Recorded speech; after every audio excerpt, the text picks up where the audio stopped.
Bonsoir et bienvenue. Ce soir, je vais vous raconter une histoire. Détendez-vous et fermez les yeux.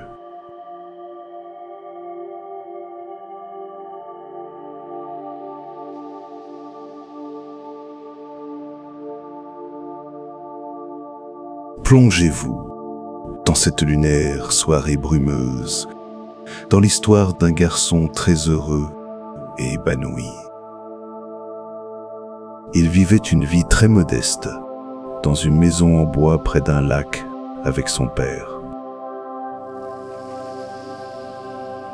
À cette époque, beaucoup de familles vivaient ainsi, près de l'eau, car les lacs et les rivières permettaient de pêcher, de se nourrir et de voyager d'un village à l'autre lorsque les routes étaient trop longues.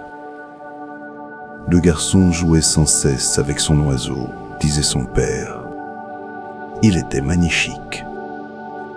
C'était un grand cygne, vêtu de blanc, qui enveloppait le garçon comme une couverture des plumes de ses ailes, le protégeant du froid, mais aussi de tout autre éventuel danger de ce monde bien trop méchant.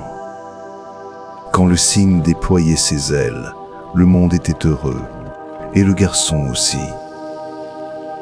Le vent devenait plus doux, le lac plus calme. Et le garçon aimait cela. Seulement, ce soir-là, le garçon sentit que quelque chose n'allait pas. Ce n'était pas comme d'habitude. Alors, il décida d'aller voir son père. Son père travaillait au vieux chantier naval près de la mer. C'était un homme patient, un ouvrier qui construisait des navires de ses propres mains. Depuis longtemps déjà, il bâtissait un grand bateau, assez solide pour traverser la mer. Le père du garçon rêvait d'un endroit que les marins racontaient à voix basse. Le paradis des marins. On disait que là-bas, les eaux étaient si riches que l'on pouvait pêcher tous les poissons de l'océan. Certains murmuraient qu'un poisson d'or y nageait parfois, et que celui qui l'attraperait n'aurait plus jamais à s'inquiéter de rien. Mais lorsque le garçon arriva au chantier, il ne trouva que l'armature du bateau, immobile dans la pénombre, et son père n'était nulle part. Le garçon reprit le chemin du lac. Il s'assit dans l'herbe humide, près du cygne. Le lac était si calme que l'on pouvait entendre le léger clapotis des petites vagues contre les pierres du rivage. L'eau reflétait le ciel du soir, un ciel de cendres et de roses pâles, où les premières étoiles commençaient à paraître. C'est alors qu'il aperçut son père de l'autre côté du lac, une canne à la main. Il courut vers lui à travers l'herbe humide. Son père se retourna avec ce sourire fatigué qu'il arborait parfois le soir. Celui qui disait qu'il avait travaillé dur, mais que tout allait bien. Il posa une main sur l'épaule du garçon et lui expliqua doucement que les dernières semaines avaient été difficiles. Le grand bateau prenait du temps. Alors, il pêchait. Les pêcheurs utilisaient souvent de simples lignes ou de petits filets qu'ils réparaient eux-mêmes le soir, près du feu.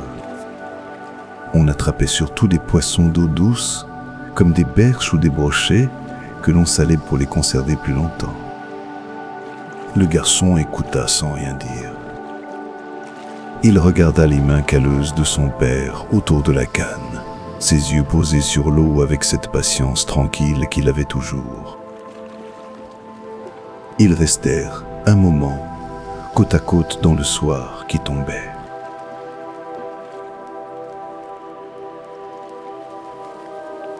Puis le garçon rentra seul à la maison.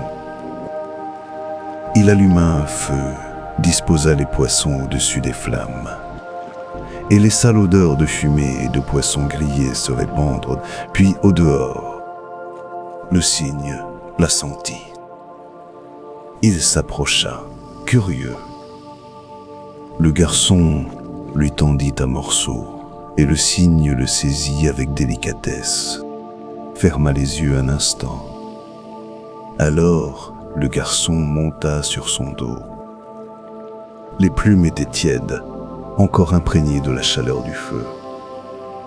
Il sentait sous lui la lente respiration de l'animal, régulière comme une marée, et il laissa sa propre respiration s'y accorder, sans même s'en rendre compte. Le cygne glissa doucement vers le lac. Il avançait simplement, ses grandes pattes palmées, poussant la surface sans effort, dans un mouvement lent et régulier qui faisait naître de petits cercles de chaque côté de son corps. Le lac était d'une douceur parfaite. Le cygne y laissait une trace derrière lui, une longue ligne argentée qui s'effaçait lentement, comme une phrase écrite sur l'eau, puis doucement emportée. Puis la brume arriva. Elle sentait l'herbe mouillée, la terre froide, quelque chose de vieux et de doux à la fois. Le cygne entra dedans sans ralentir, et la brume les enveloppa de toutes parts, effaçant les rives, effaçant les arbres, tout ce qui appartenait à la vie ordinaire. Il n'y avait plus que le blanc autour d'eux, et le son de l'eau, et la respiration lente du cygne. Ils quittèrent le lac, sans que le garçon s'en aperçoive vraiment. L'eau coulait maintenant, portant le cygne dans un courant tranquille. C'était la rivière. Le garçon tendit la main et laissa ses doigts frôler l'eau au passage. Fraîche et soyeuse, glissant entre ses doigts, comme quelque chose qu'on ne peut pas retenir. Puis le village apparut. Ses maisons basses et ses toits de tuiles, orangés, serrés, les uns contre les autres, comme pour se tenir chaud.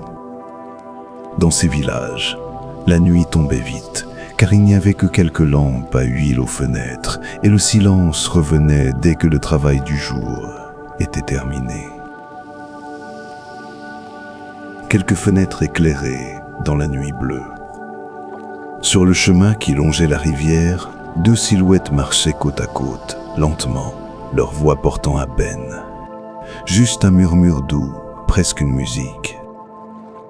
Le garçon reconnut la borne en pierre à l'entrée du village, celle au-delà de laquelle son père lui avait toujours dit de ne pas aller. Le cygne la dépassa sans s'arrêter. Le garçon la regarda s'éloigner.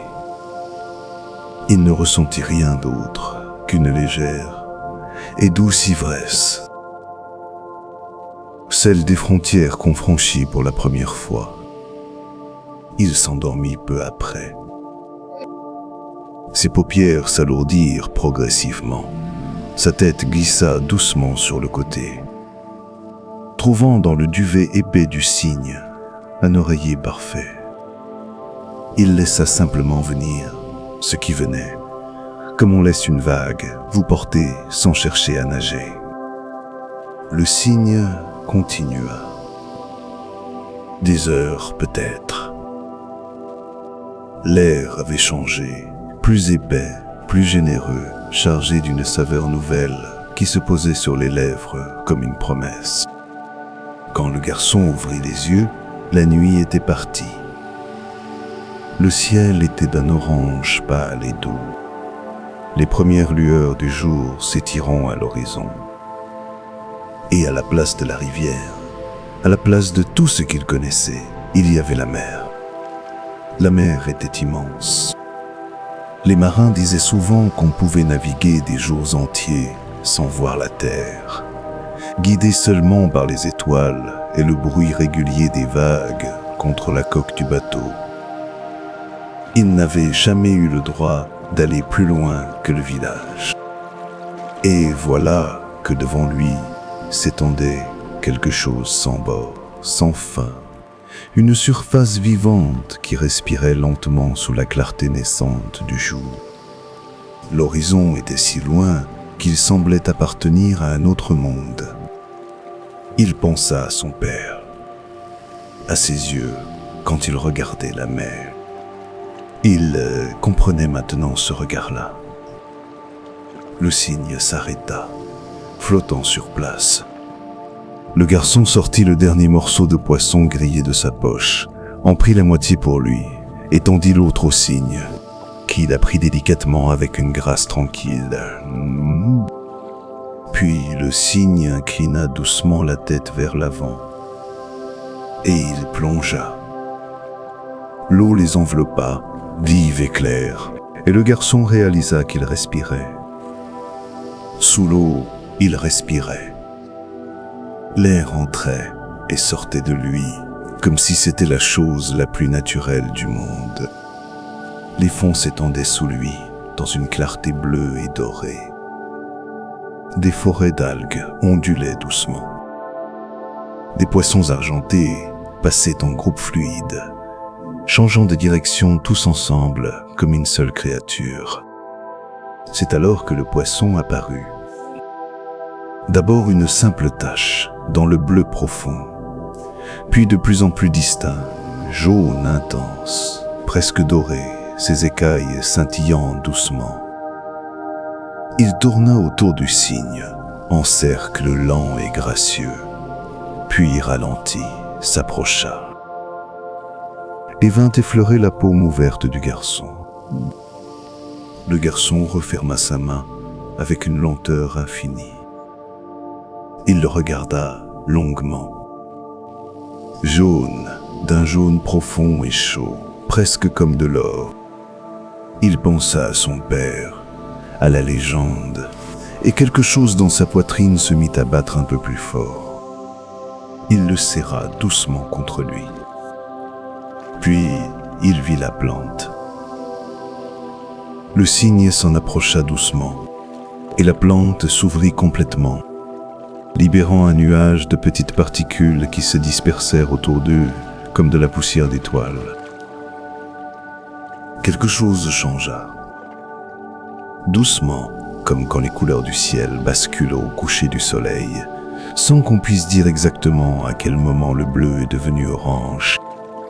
Puis il vit le cheval. Il arrivait du fond bleu profond, si grand que ses flancs faisaient onduler les algues sur son passage. Fait d'eau et de clarté à la fois, translucide par endroits, et pourtant parfaitement présent, avançant avec une lenteur majestueuse. Sa crinière flottait derrière lui comme de la fumée blanche. Il passa au-dessus du garçon et du cygne sans les regarder, laissant dans son sillage un courant tiède. Alors, les poissons arrivèrent. Des milliers, se déplaçant ensemble, changeant de direction tous en même temps. Ils dessinaient des formes dans l'eau, une vague, une flamme, un arbre, un visage. Le garçon tendit la main. Les poissons se dispersèrent aussitôt, emportant le visage avec eux, laissant derrière eux quelques traînées argentées qui s'effacèrent lentement. Et c'est là qu'il le vit, au fond, très loin. Quelque chose de doré et de chaud, ancien et tranquille comme la chaleur d'un feu dans une maison qu'on connaît depuis toujours. Des bateaux glissaient là-dedans, leurs voiles gonflées par un vent invisible. Et sur leurs ponts, des silhouettes, des hommes debout, les bras légèrement ouverts, les visages tournés vers cette chaleur. Le paradis des marins. Le garçon serra le poisson jaune contre lui. Il voulait avancer vers cet endroit. Mais ses jambes ne répondaient plus vraiment, et le cygne restait immobile, et cet horizon doré était si loin si paisible qu'il comprit qu'on ne pouvait pas y aller comme ça. Mais il existait. Son père avait raison depuis le début. Le paradis des marins existait vraiment, quelque part au fond de cette mer. Et le grand bateau l'y emmènerait un jour. Depuis toujours, les marins racontaient des histoires comme celle-ci, pour se donner du courage pendant les longues traversées. Lorsque la mer était calme et que le temps semblait ne plus avancer, l'horizon doré s'estompa doucement dans le bleu profond. Et ils remontèrent à la surface, dans un souffle doux. L'air chaud et salé enveloppa le garçon, et il inspira profondément, les yeux fermés, le visage tourné vers le soleil. Il s'allongea sur le dos du cygne, le poisson jaune serré dans sa paume, et sentit sous sa joue la chaleur des plumes et le doux balancement de la mer. Ses yeux se fermèrent, et il laissa la nuit l'emporter. Le cygne navigua longtemps. Il remonta vers la côte sans se presser. La mer laissa place à la rivière au lac, et le lac à la rive familière, bordée d'herbes humides de rosée. La petite maison en bois était là, au loin, avec sa grange et son toit de tuiles. Le cygne s'immobilisa dans l'herbe basse au bord de l'eau. Et il attendit. Le père arriva peu après. Il revenait du chantier, les épaules lourdes d'une longue nuit de travail. Il appelait doucement son fils en approchant du lac. Il s'arrêta net en le voyant. Son fils dormait sur le dos du cygne, la joue posée contre les plumes blanches, le visage parfaitement apaisé, une main serrée contre sa poitrine. Il resta immobile un long moment. Il regarda son fils dormir. Il regarda le lac et la clarté du matin sur l'eau et le cygne immobile qui semblait veiller. Et quelque chose dans sa poitrine se dénoua doucement. Quelque chose qu'il portait depuis des semaines sans s'en rendre vraiment compte. Il s'approcha à pas lents et glissa les bras sous son fils. La main du garçon s'ouvrit légèrement, révélant le poisson jaune, petit, brillant. Le père s'arrêta. Il ne chercha pas à comprendre. Il y avait des choses dans la vie qu'on n'expliquait pas. On les recevait simplement et on les gardait près de soi. Il referma doucement les doigts du garçon autour du poisson. C'est alors que le cygne déploya ses grandes ailes. L'une après l'autre, lentement, elles s'ouvrirent dans l'air du matin, immenses et blanches. L'air qu'elles déplacèrent fit frémir l'herbe autour d'eux et rider légèrement la surface du lac. Le vent devint plus doux, le lac plus calme. Le père serra son fils contre lui et pensa à son bateau. Il pensa à la mer. Et pour la première fois depuis longtemps, cette pensée ne lui sembla pas lointaine. Elle lui sembla possible. Il rentra à la maison. Le garçon endormit dans les bras. La chambre était petite et chaude, encore imprégnée de l'odeur du feu de la veille. Il posa son fils sur le lit avec précaution, tira la couverture jusqu'à ses épaules, et resta assis un moment dans le calme du matin. Dehors, le cygne s'était envolé quelque part au-dessus de l'eau et du ciel, et le garçon dormait paisiblement. Je vous souhaite une belle nuit de sommeil, faite de beaux rêves.